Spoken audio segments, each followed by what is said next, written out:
매 주일마다 요셉에 대한 말씀을 살펴보고 있습니다. 요셉에 대한 말씀은 야곱의 아들들에 대한 말씀이라고 이야기 드렸습니다. 그래서 하나님께서 요셉을 통해서는 이스라엘 백성들을 400년 동안 보호해 주신 역할을 하십니다. 또 유다를 통해서는 그 유다의 족보 가운데 다윗과 예수 그리스도가 오심을 통하여 구원의 일들을 행해 가십니다. 그래서 이제는 12명의 아들로 끝나는 것이 아니라 수많은 하나님의 백성들이 이제 모이게 되고, 또 이들이 하나님을 섬기는, 그리고 가나안 땅에서 하나님께 영광 돌리는 그러한 하나님의 영광이 나타나는 것이 바로 이 요셉의 이야기, 야곱의 이야기다라고 말할 수 있습니다. 우리가 요셉이 꿈을 꾸는 사람이었습니다. 그래서 형들은 요셉이 꾼 두 번의 꿈으로 인해서 그를 미워하였습니다. 얼만큼 미워했는지 죽이고 싶은 마음까지 들었습니다. 그래서 아버지의 부탁을 받고, 아버지의 부탁을 통해서 형들이 어떻게 지내는가라는 것들을 보기 위해 요셉이 멀리서 올 때 저 꿈꾸는 자가 온다라고 이야기하면서 저를 죽이게 된다면 그 꿈이 어떻게 되는가 보자라는 식으로 꿈에 대한 하나님의 대적하는 마음들을 그 형들이 가지고 있었던 것을 봅니다. 그래서 요셉은 다른 사람들이 아니라 형들에 의해서 애굽으로 이제 팔려가는 노예 신세가 되죠. 그리고 또 그는 노예뿐만 아니라 이제 오해를 받고 모함을 받아서 보디발 집에 있는 감옥에 들어가는 신세가 되었습니다. 노예고, 그리고 또 노예뿐만 아니라 감옥에 들어갈 죄를 지은 사람인데 얼마나 그 인생이 어려웠겠습니까? 그럼에도 불구하고 하나님께서 어떻게 하시냐면 그와 함께 하심을 통해 그가 형통케 되었다라고 말씀합니다. 자신만 그것을 아는 것이 아니라 옆에 있던 보디발도, 그리고 감옥에 있던 간수장도, 주변에 있는 모든 사람들이 이 요셉과는 하나님이 함께 하시는 것을 분명히 알게 되었습니다. 그래서 요셉의 인생이 고난과 어려움, 점점 내려가는 인생, 감옥까지 내려간 인생이었으나 그는 그 상황 속에서 하나님의 뜻을 기억하고 인내함으로 시간을 보내고 있었습니다. 그런데 어떤 일이 생겼다고요? 두 관원장이 바로에게 잘못을 내서 보디발이 관리하는 감옥에 오게 됩니다. 그런데 요셉이 그들을 섬길 때에 하루는 얼굴이 좋지 않게 되죠. 도대체 왜 얼굴에 근심이 있습니까? 라고 물으니 꿈을 꿨다는 거예요. 같은 날에 두 사람이 다른 꿈을 꿨는데 해석이 안 됩니다. 그런데 요셉은 담대하게 하나님께서 그 꿈을 해석해 주실 것이다 라고 이야기하죠. 그래서 그 꿈을 들었을 때 요셉은 즉시 해석합니다. 술 맡은 관원장은 다시 복직될 것입니다. 3일 뒤에 복직될 것이고요. 복직되면 저를 꼭 기억해 주십시오. 저는 지금 인신매매를 당해서 노예가 되었고요.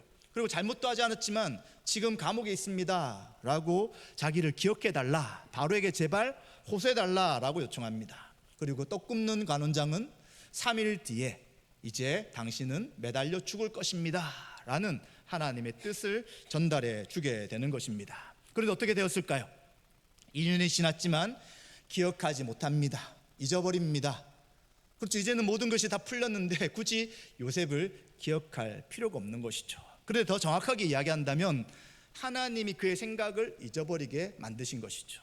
그런데 그것이 아니었습니다. 하나님은 다시 시간이 되고 때가 되었을 때 그 요셉을 기억하도록 한 사건을 주시는 것이죠. 어떤 사건입니까? 바로 또한 2년 뒤에 꿈을 꾸게 되는 것입니다. 그런데 바로가 어떤 꿈을 꾸게 되었냐면 자신이 나일 강가에 있는 꿈을 꿉니다. 그런데 그 나일 강가에 있었는데 아름답고 살찐 7 암소가 강에서 올라와 가지고는 이제 갈대풀을 하나씩 먹고 있는 거야. 굉장히 평화로운 모습이죠. 근데 갑자기 꿈의 장면이 바뀌면서 다시 뭐가 올라오냐면 흉하고 마른 암소들이 올라와서 그 처음에 왔던 아름답고 살찐 암소를 삼켜버리는 것입니다. 굉장히 꿈이 이상하죠. 두 번째 꿈도 꿉니다. 한 줄기 무성하고 충실한 이삭이 이제 7개 이삭이 나왔어요. 그런데 그 후에 가늘고 동풍에 마른 빼짝 마른 7 이삭이 또 그 7 충실한 이삭을 삼켜버리는 꿈을 꾸는 것입니다. 2번 연속해서 꾸고, 또 꿈을 꿔도 이해가 안 되니까 마음이 굉장히 불편하였습니다. 그래서 애굽에 있는 점성가들, 이 점성가들은 별도 관찰하고 마술도 하는 그런, 그 당시에는 굉장히 평범하지 않는, 신과 가까이 있는 두려운 존재라고 하는 사람들이 그러한 사람들이었습니다. 그리고 지혜 있다고 하는 모든 사람을 다 불렀어요. 그리고 바로가 꿈을 이야기해 줍니다. 근데 어떻게 됩니까? 어떤 누구도 그 꿈을 해석할 자가 없었던 것이죠. 사람을 부르고 불러서 아무리 이야기해줘도 아무도 맞추지 못하니 이제 절망 가운데 있습니다. 그런데 누가 기억이 날까요? 드디어 술 맡은 관원장이 아무도 꿈을 해석하지 못하는 것을 보고 자기가 있었던 일들을 기억하게 되는 것이죠. 2년 전에 제가 왕에게 잘못을 저질러서 감옥에 들어가 있었는데 저는 꿈을 해석한 것처럼 복직됐고 옆에 있었던 술 맡은 관원장은, 떡 굽는 관원장은 죽었는데 그 꿈을 해석한 소년이 있었습니다 라고 이야기하는 거예요. 바로 히브리 소년입니다 라고 하면서 그 요셉을 소개하게 되죠. 그래서 그가 왕 앞에 오게 되는데 왕 앞에 온 나이가 30세였다 라고 이야기하는 것입니다. 그래서 우리는 하나님이 빨리 요셉을 자유케 하고 그의 오해를 풀어줬으면 좋겠다 생각했죠. 그런데 2년의 시간이 왜 걸렸냐면 애굽의 관직에 나갈 수 있는 최소 나이가 30이 되어야 되는 것입니다. 그래서 그가 아무리 29살에 왕 앞에 가더라도 그는 하나님의 뜻과 계획을 실행할 수 있는 준비가 안 되는 것이죠. 그래서 하나님은 2년 동안 인내하게 하시고 또 기다리게 하시며 그 때를 준비케 하신 것이죠. 그렇다면 요셉이 이 2년 동안 온망불평하며 살았을까요? 그렇지 않죠. 그는 성경에 기록이 없습니다. 분명히 그런 마음이 있었을 거예요. 왜 하나님은 아직도 나의 이 온통함을 해결해 주지 않을까? 왜 하나님은 아직도 내가 이 감옥 속에 살게 하실까? 라고 생각할 수 있었을 것입니다. 왜 그 관원장은, 술 맡은 관원장은 나를 기억하지 못할까? 그러나 성경은 그 기록은 하지 않기 때문에 우리는 그렇게 생각할 필요가 없는 것이죠. 그렇다면 우리가 유추해 볼 때 그는 그곳에서 하루하루 자기의 맡은 일들, 감옥에서 간수장을 일을 도맡아 하는 일들, 그리고 감옥에 있는 사람들을 돕고 섬기는 일들을 그가 계속해서 하루하루 했을 것입니다.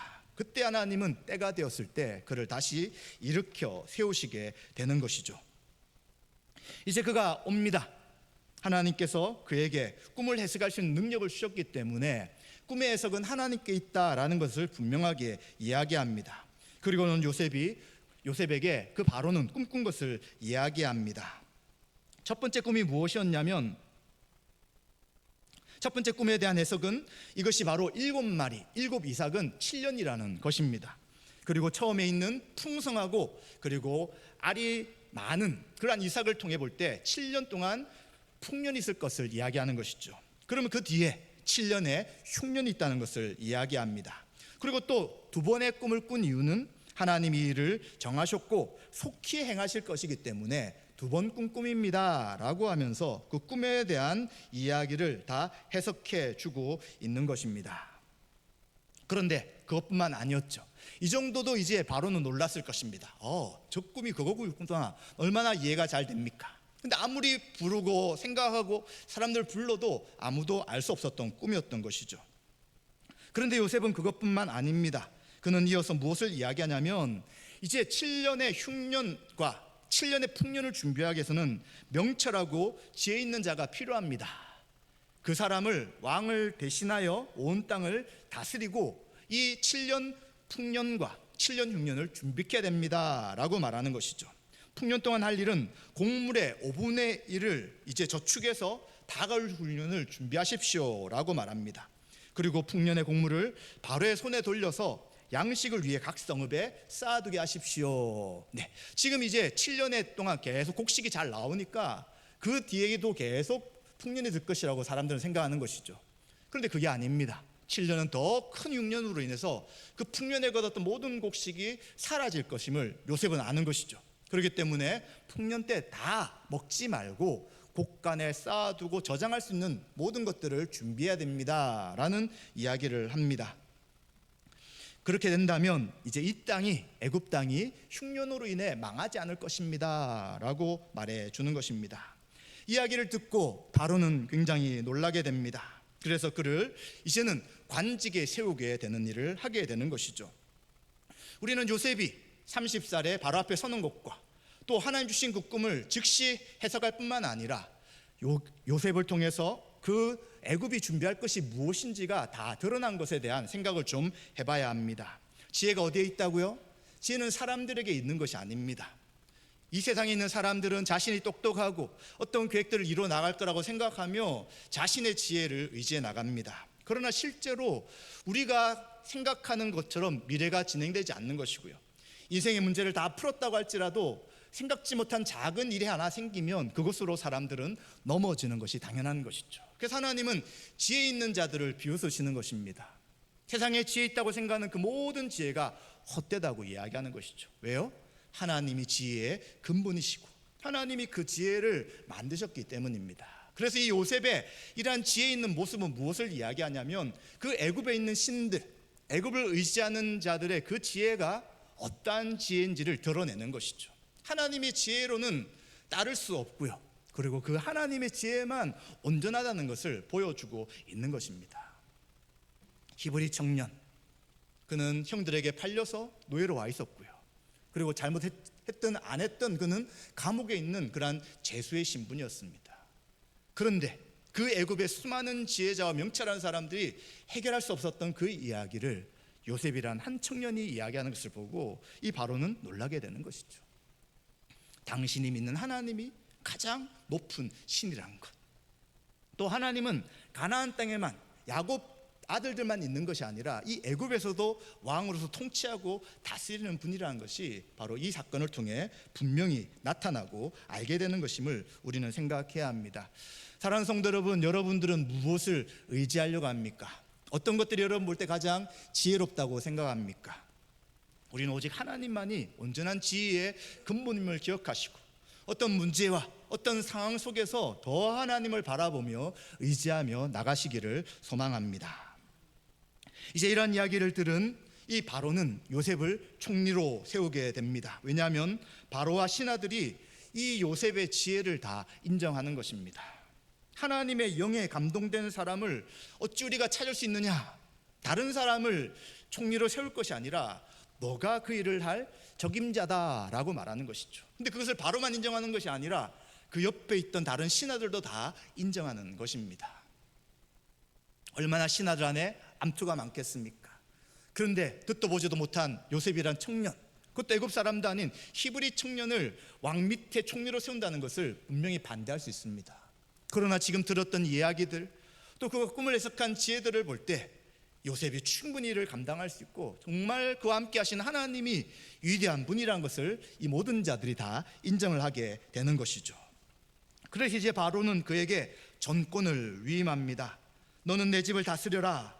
내 백성이 다 내 명령에 복종하는데 내가 너보다 높은 것은 내 왕자뿐이다 라고 이야기하며 전권을 다 주게 됩니다. 누구의 말이 기억이 납니까? 보디발의 말이 기억나죠. 보디발과 관수장도 모든 것을 다 요셉에게 맡깁니다. 그래서 요셉이 다 관리하게 하는 것이죠. 이처럼 요셉은 그냥 노예로 그리고 죄수로서만 산 것이 아니라 이제 이 총리로서 이집트뿐만 아니라 온 세상을 다스리기 위한 그 준비를 하나씩 하게 하신 것을 생각해 보게 되는 것이죠.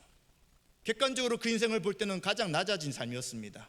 그러나 하나님 말씀의 관점으로 볼 때는 그 인생이 요셉의 어떠한 시간 속에서도 철저하게 훈련받는 그러한 복된 시간이었죠. 고되고 힘들고 인내의 시간이었으나 하나님이 함께 하신 분명한 훈련의 시간이었던 것을 우리는 알게 되는 것이죠. 그리고 또한 바로는 인장 반지를 주게 됩니다. 인장이라는 것은 그냥 반지가 아니죠. 도장이에요.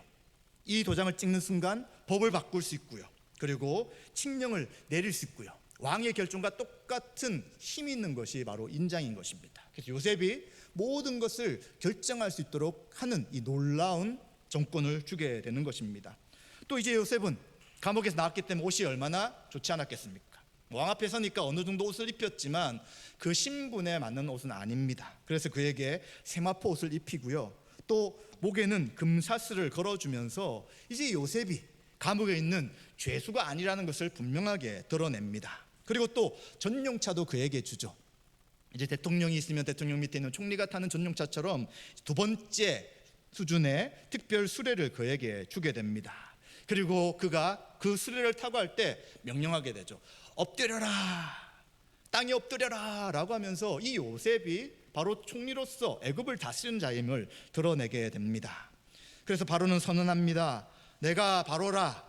애굽 온 땅에서 내 허락이 없이는 수족을 놀릴 자가 없다라고 하면서 내가 바로 요셉을 이제 온 애굽을 다스리는 총리로 세웠으니 모든 백성들은 그에게 복종하라 라는 명령을 내리게 되는 것입니다.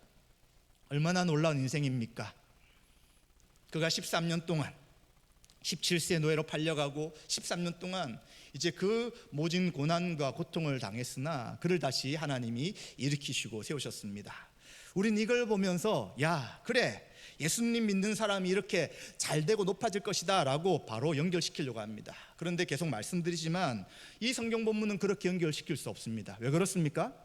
요셉을 통한 하나님의 백성을 구원하기 위해 그를 준비하고 세우신 것이지 한 사람을 들어서 그를 영광받게 하기 위해 세운 일이 결코 아닌 것이죠. 요셉은 자기의 권력을 위해서 이 일을 사용할 수 없습니다. 오랜 시간 동안 하나님의 백성을 구원해야 되고요, 또 이집트 사람뿐만 아니라 그 주변에 기근으로 고통당하는 사람들을 먹이고 살려야 되는 그 중차대한 일을 요셉이 감당해야 합니다. 그런데 만약 제대로 된 훈련 없이 그가 권력을 잡았다면 어떻게 될까요? 그 권력을 자기를 위해 충분히 사용할 것입니다. 야, 나를 이렇게 힘들게 했던 형들 이제 가만두지 않을 거야. 누가 감히 나의 권력에 대항해 라고 하면서 폭력을 하거나 자기 마음대로 휘둘렀을 것입니다. 그런데 요셉은 이 일이 하나님의 뜻인 것을 알게 되는 것이고요, 그리고 이 일은 더 크게 하나님의 구원의 백성들을 모으시기 위한 아브라함이 하신 그 400년 동안 이방인의 나그네가 될 것이다 라는 그 구원의 뜻을 이루기 위해 요셉을 사용해서 행하시는 것이죠. 그래서 큰 하나님의 계획 안에 요셉을 봐야지 그것은 다 놓쳐버리고 아 그래 우리가 힘들고 어려움을 지나면 내 인생도 해뜰 날이 올 것이야, 잘 될 것이야 라고 하며 이 말씀을 적용해버리면 이것은 성경에 대해 하나님에 대해 엄청나게 오해하는 것임을 우리는 기억해야 되는 것입니다. 그렇지만 분명한 것은 하나님이 요셉과 함께 하시듯이 성도들의 삶에 함께 하십니다. 고난과 어려움과 힘듦이 있을지라도 그냥 우리를 내버려 두시고 잊으시는 분이 아니라 그 고난 속에서 하나님의 뜻과 함께 하심을 분명히 보여주신다는 것은 기억해야 합니다. 그래서 우리는 왜 내 인생이 자꾸 어려워질까? 왜 힘들어질까? 왜 예수님 믿어도 잘 되는 게 없을까? 라고 생각할 때 그것을 하나님의 저주나 함께하지 않는 것을 생각하지 마시고 하나님의 계획과 뜻이 있기에 그 뜻 가운데 우리가 하나님을 의지해 나가야 된다는 것을 기억해야 될 것입니다. 그리고 또 요셉은 이제 결혼을 하게 됩니다. 이름을 애굽 이름으로 바로왕이 바꿔주게 되고요, 온이란 땅에 있는 제사장의 딸인 아스낫이란 딸과 결혼하게 합니다. 아스낫이란 여자와 결혼하게 합니다. 그래서 신분이 총리일 뿐만 아니라 이제 그 당시 고대 사회는 제사장이 거의 왕 같은 역할을 하는 사람이거든요. 신과 교류하고 신의 뜻을 전한다는 그러한 일을 한다고 생각했기 때문에 굉장히 높은 위치에 있는 사람입니다. 그래서 요셉의 신분 또한 높은 위치로 세워주면서 실제적으로 온 애굽과 주변의 나라를 다스릴 수 있는 권세가 그에게 주어지는 것을 보게 되는 것이죠. 이제 그는 하나님 주신 지혜로 애굽을 잘 다스립니다. 7년 흉년 동안 곡식을 잘 걷고 또 이제 그것을 모아서 창고를 만들고 7년 흉년을 준비해 나가게 되는 것이죠. 그래서 그는 온 땅을 순찰하며 주신 역할들을 성실하게 잘 감당합니다. 그러면서 성경은 그에게 두 아들이 태어났다라고 50절과 52절에 이야기합니다. 첫 번째 아들의 이름이 무엇이었냐면 므낫세입니다. 많이 들어보셨죠? 이스라엘 12지파 가운데 한 지파인 므낫세 지파. 근데 이 므낫세 지파는 유다 지파하고 비슷하게 붙어 있어가지고 큰 영향력이 나타나지 않습니다. 그런데 이제 첫 번째 이스라엘의 왕 사울이 베냐민 지파고 므낫세 지파는 북쪽에 있는 지파입니다. 그런데 이 므낫세의 뜻이 무엇이냐면 잊어버렸다라는 뜻입니다. 하나님이 잊게 하셨다라는 것이죠. 무엇을 잊어버립니까? 모진 종살이와 그리고 감옥에서의 시간들에 대해, 그리고 형들에게 배신당했던 그 고난과 아픈 과거에 대해 하나님이 다 잊게 해주신 것입니다. 그래서 그는 이러한 이름을 지었다는 것은 이제 더 이상 형들에 대한 마음의 원한과 불평하는 마음, 보복심을 버렸다는 것을 이야기할 수 있습니다. 이제 하나님이 다 잊게 하셨으니 완벽한 용서와 또 마음의 평안을 얻었다는 것을 그 이름을 통해서 우리는 알 수 있는 것이죠. 만약 그가 보복할 마음과 생각을 가졌다면 이제 그 다음에 일어나는 성경의 역사는 피비린내 난 역사였을 것입니다.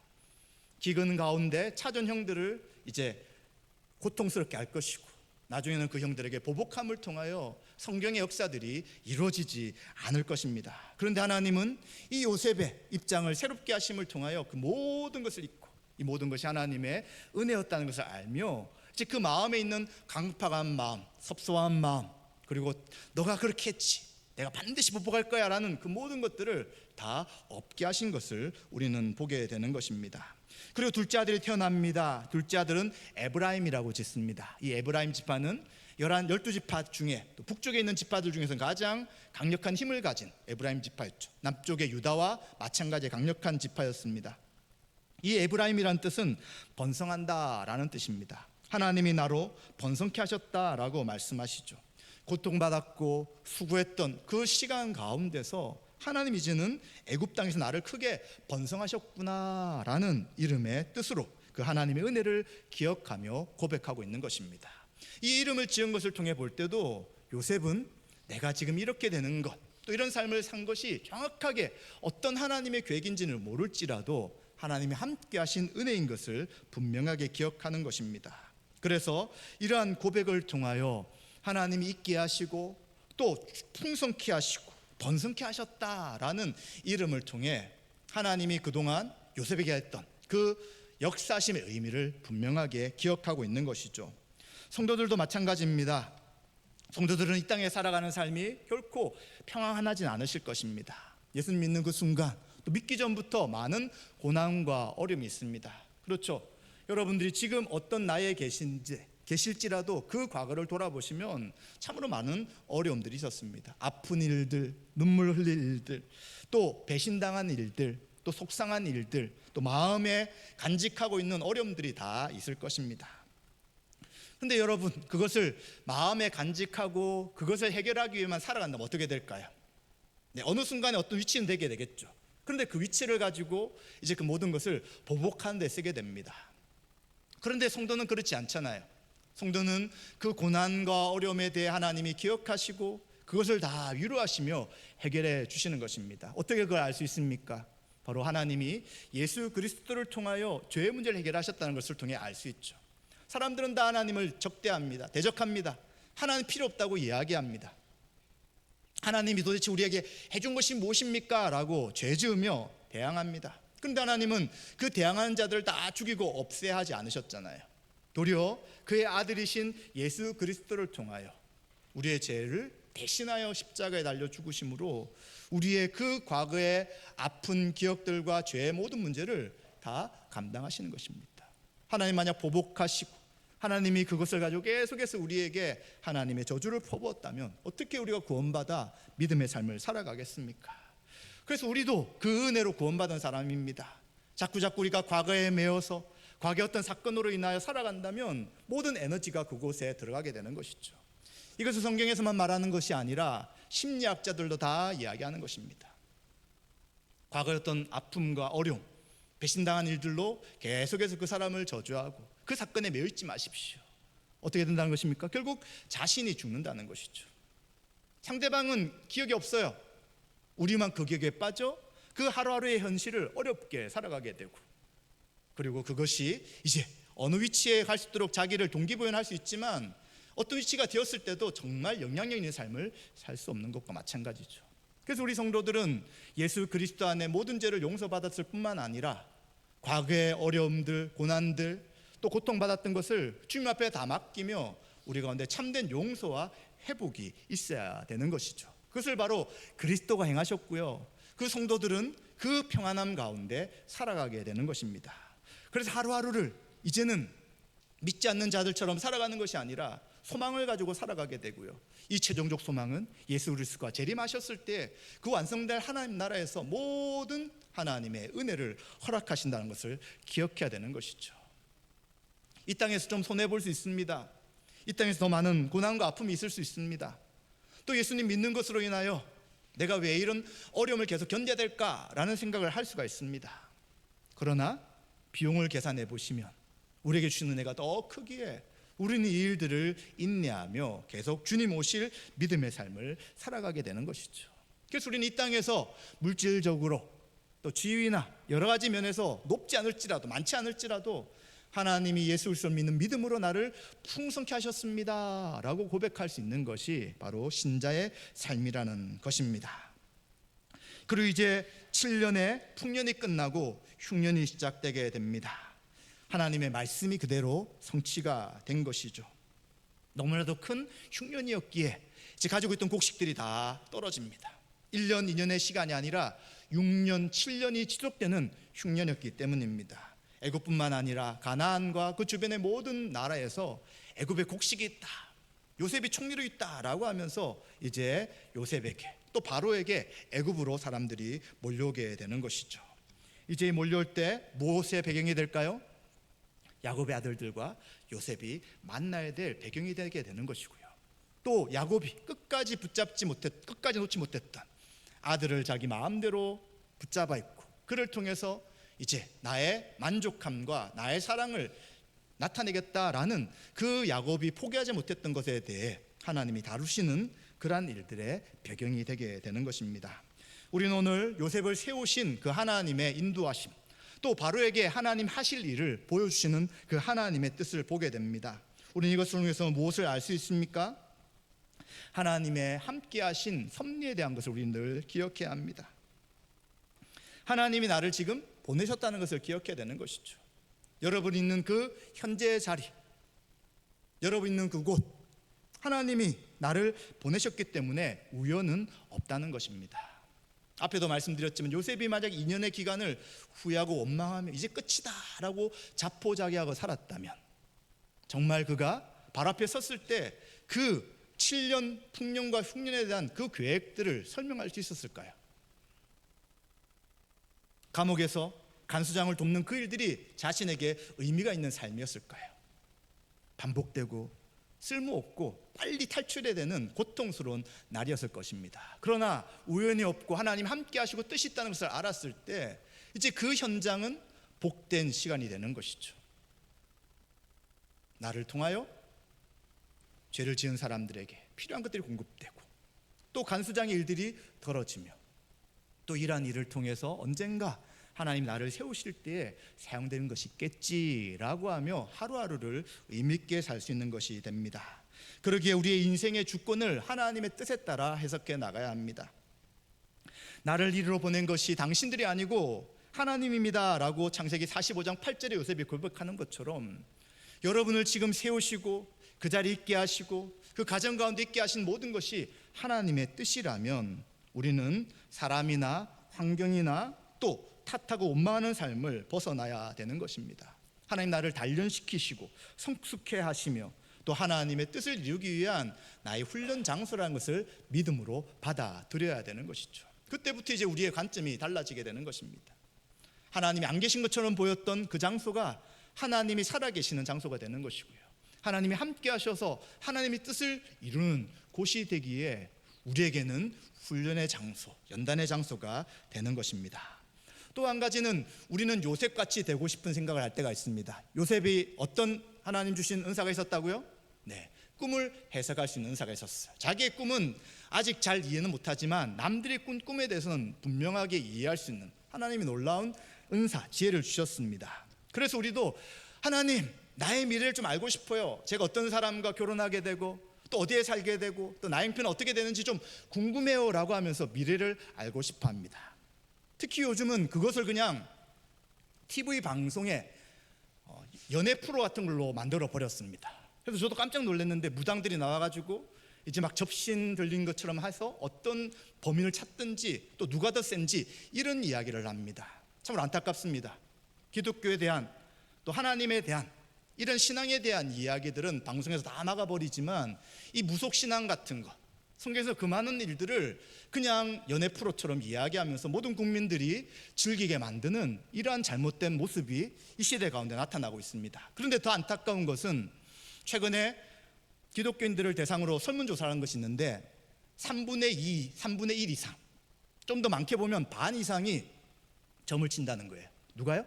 기독교인들이 무당들한테 가가지고 미래에 정치하는데 될까 안 될까, 사업을 하는데 어떻게 해야 될 건가, 우리 자녀가 어떻게 될 것인가, 이런 수많은 일들에 대해 미래를 알고 싶은 기독교인들이 점집에 간다는 것입니다. 그 정도는 대부분 우리는 안 하겠죠. 근데 더 조심해야 될 것은 타로점이나 운세에 대한 것에 대해 기독교인들이 관심을 많이 갖는 거예요. 왜 자꾸 관심을 가질까요? 우리도 미래가 알고 싶은 거예요. 뭔가 불안해요. 근데 그것은 누가 가지고 있어야 될 생각입니까?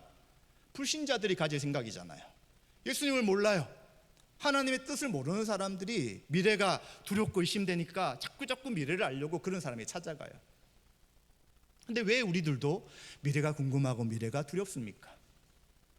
왜 꿈을 통해서만 하나님 말씀하시면 내가 하나님 뜻을 알겠다 이렇게 생각하십니까? 성경은 창세기부터 요한계시록까지 하나님의 구원의 계획을 다 알려주셨습니다. 보라, 하나님이 세상을 왜 만드셨고요, 또 그 만드신 하나님 나라를 어떻게 회복하고 완성할 건가에 대한 모든 이야기를 하나님이 다 알려주셨어요. 더 이상 꿈을 통해서 미래를 알 필요가 없는 이유는 성경의 모든 것을 다 말씀하셨기에 이제 우리가 굳이 하나님 미래를 알려주세요, 내가 어떻게 될까요? 하는 것에 대해 궁금해하지 않아도 된다는 것이죠. 그럼 우리는 어떻게 해야 합니까? 하나님 뜻을 정확하게 알기 위해서는 하나님의 말씀을 알아야 되는 거예요. 말씀을 배워야 되고요, 말씀을 들어야 되고요, 또 그것에 대해 궁금해하면서 하나님 뜻을 알아갈 때 우리는 하나님의 창조부터 완성까지의 모든 계획에 대한 바른 지식을 가지고 세상의 지혜가 아닌 하나님의 지혜로 이 세상을 바라보며 준비해 나갈 수 있는 것이죠. 네, 알겠습니다. 보통 그렇게 하죠. 하나님 뜻 아는 건 좋아요. 근데 문제는 나잖아요. 나 자신, 우리 가족, 우리 자녀, 아내, 남편, 이런 사람들도 하나님 뜻을 알아야 되는데 그건 어떻게 합니까? 라고 궁금해서 그런 미래에 대한 관심을 가지는 게 당연하지 않습니까? 라고 말합니다. 여러분, 하나님이 어떻게 계시다고요? 살아 계시잖아요. 하나님이 살아 계셔서 우리를 구원케 하시고 지금껏 인도하셨잖아요. 그리고 모든 우리에 있는 현장이 하나님이 함께 하시는 현장이라면 하나님 우리의 미래를 내버려 두실까요? 절대 그렇지 않는 것이죠. 하나님 합력하여 선을 이루시는 분입니다. 단지 우리가 내일 일에 대해 염려하면서 근심 걱정하기 때문이죠. 하나님 없는 것처럼, 안 계신 것처럼, 하나님 나와 함께하지 않는 것처럼 의심과 염려가 있기에 우리는 미래에 대한 두려움을 갖는 것입니다. 그런데 성경은 뭐라고 말씀하십니까? 내일 일을 염려하지 말라고 말씀하시잖아요. 무엇을 먹고 입고 마실까는 이방인들이, 믿지 않는 사람들이 구하는 것이라고 이야기하면서 하나님이 사랑하는 자녀들의 모든 미래에 대한 일들, 그들의 먹고 사는 일들에 대해 책임지시고 인도하신다고 분명히 약속하는 것입니다. 이것도 오해하지 아셔야 됩니다. 그럼 하나님 나에게 모든 좋은 것들, 돈도 잘 주고 직장도 더 좋게 해주시고 모든 어려움이 없도록 해주신다, 그게 아니라 각자에게 각자의 상황이 다 다를 수 있는 거예요. 많을 수도 있고 적을 수도 있고, 쥐가 높을 수도 있고 낮을 수도 있고, 이것을 객관적으로 보아야 되지 주관적으로 절대 볼 수 없다는 것입니다. 주관적으로 계속 사람들과 이 사람 저 사람 비교해버리면 나는 아무것도 없는 것처럼 보이지만 하나님은 어떻게 하시냐면 그 상황 속에서 자족하게 하신다는 것입니다. 더 높아지려는 마음, 더 많아지려고 하는 마음이 아니라 있는 그것에서 하나님이 나에게 주셨다는 것을 알고 감사할 수 있는 마음을 주신다는 것입니다. 그래서 결코 우리의 미래는 망하는 미래가 아닙니다. 하나님 함께 하셔서 최종적 구원을 이루실 뿐만 아니라 고난과 연단과 어려움이 있을지라도 우리 각자가 그 삶에서 살아갈 수 있는 그 상황 가운데 함께 하시는 것이죠. 따라서 절대 비교하지 않는다면 우리의 인생은 하나님이 함께 하시는 능력 있는 인생이 된다는 것을 의심하지 마시기 바랍니다. 그렇다면 굳이 내일이 어떻게 될 것인가, 또 용한 사람이 있으니까 찾아가 봐야지, 아니면 오늘 신문에 나타난 운세를 보고 어떻게 될 것인가를 생각할 것이 아니라 오늘 하루 하나님이 나의 삶 가운데 역사하셔서 그 삶에 순종하며 통치받는 삶을 어떻게 살아갈 건가라는 생각을 하게 되는 것이죠. 그래서 그러한 사람들은 하루하루를 의미를 두고 옆에 있는 지체들을 생각하며 하나님 뜻을 이루기 위해 순종하며 살아갑니다. 이러한 삶이 바로 요셉이 살았던 삶이고요, 하나님 우리에게 요구하시는 삶임을 기억해야 될 것입니다. 말씀 마무리하겠습니다. 하나님은 요셉을 10여 년 동안 훈련시키십니다. 그리고 애굽뿐만 아니라 주변의 나라들이 기근 가운데 고통할 때 그들을 살리십니다. 그리고 더 중요한 것은 이스라엘 백성들을 구원케 하기 위한 그 구원의 계획을 위해 요셉을 사용하시는 것이죠. 하나님께서 그리스도를 통하여 이 구원의 계획을 이루어 나가시고 하나님 나라를 완성케 하실 것을 신뢰하시며 우리는 하루하루를 살아갈 때 하나님 우리 인생의 주인이시며 우리에게 뜻과 목적이 있어서 이러한 고난과 어려움과 환경을 주셨다는 것을 생각하시고 믿음으로 하나님 앞에 반응하시는 저와 여러분 되시기를 주님의 이름으로 축원드립니다.